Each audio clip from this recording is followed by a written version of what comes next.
First look at sports, and Aaron Streck joining me to take over with that. Aaron, I guess we're talking about the Red Dogs. They definitely had a pretty good year this year.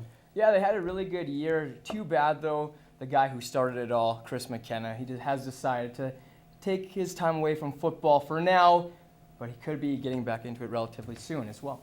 Starting a franchise is one thing, turning it into a successful program is another.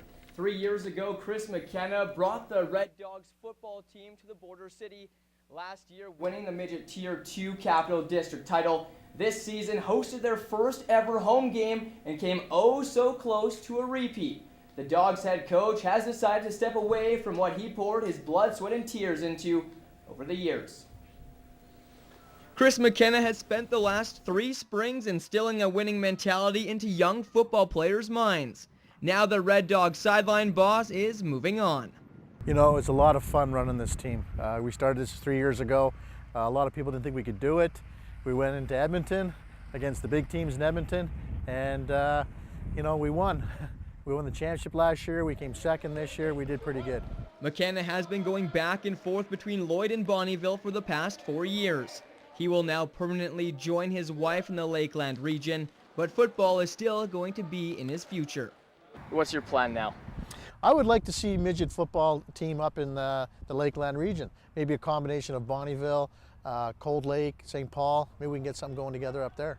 Under his watch, the franchise has accomplished a lot in its 3-year existence, but one moment stands out above the rest. Last year, winning that championship, that Tier 2 championship against a bunch of Edmonton teams, and then coming back this year and going 6-1. It all kind of flowed into each other. I wish we could have had a playoff game this year because I think we would have won it. Moving on won't be easy, but the coach hopes he left his stamp on the franchise. Being hard and fair, being knowledgeable about football, and wanting to have a lot of fun. Really like these kids, and I really like the coaches I work with, so it's been a lot of fun.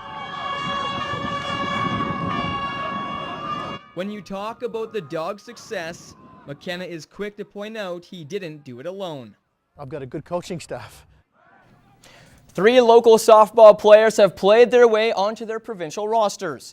Center fielder Stephanie Burns and pitchers Madison Clark and Taylor Cochran have been selected to represent Alberta at this year's Western Canadian Summer Games in Kamloops. The 3 Rebels players were selected out of a group of over 150 who tried out for the squad. This year's Western Canadian Summer Games will be played from August 5th to 9th. Well, are you feeling lucky? Well, if that's the case, then you're going to want to head over to the Lloydminster Golf and Curling Center sometime between today and Sunday. The Kiwanis Club wants to make you a millionaire.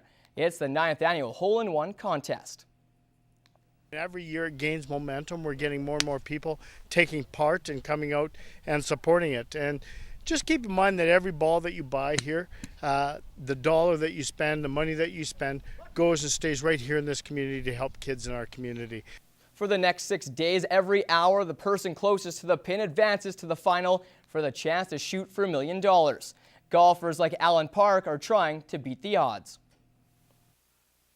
I have never qualified yet for the to go away and shoot for the $1 million, but there's always hope. Not yet. We're hoping this year. We buy an insurance policy, and if somebody wins it, actually we're insured for 3 prizes of $1 million. So on Sunday, people could keep golfing. If we had 3 holes in one, we'd give away $3 million.